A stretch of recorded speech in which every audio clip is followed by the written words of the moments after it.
Šeit ir Krivanda, daži kilometri no Krievijas robežas. Jūs varbūt prasīsiet, kāpēc šeit stāv vecā tipa pilsētas apzīmējums uz baltā fona, kurus sen jau kā Latvijā ir visur nomainījuši. Lieta tāda, ka Krivandā mājas stāv, logi ir, bet cilvēku šeit praktiski nav. 1897. gadā te dzīvoja 44 cilvēki. Tad te uzcēla kultūras namu, skanēja dzīve. Šodien praktiski pilnīgs klusums. Pat dzīvnieki šajien ir faktiski pametuši. 1967. gadā šeit dzīvoja pat 75 cilvēki.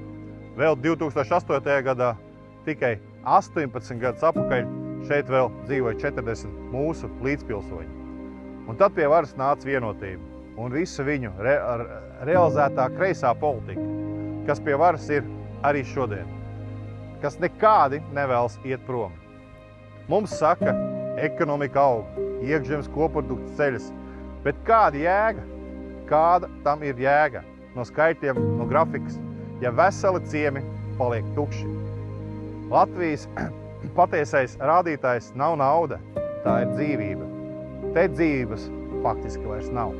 Krivanda neizmir vienā naktī, tā izmir lēni, tajos gados, kad Rīgā sēdēja darbgrupas, rakstīja vadlīnijas un saskaņoja ziņojumus. Par šo ciemu neatbildēja neviens. Tāda ir sistēma, kurā par visu atbild visi, tā tad neviens. Mēs mainām noteikums, par katru lietu atbildēs viens cilvēks, ar vārdu un uzvārdu. Reģionos atgriezīsim darbu un cilvēkus. Latvija mēra nevis pēc grafikiem, bet ar to, vai tādās vietās kā Krivanda atkal deg gaisma logos.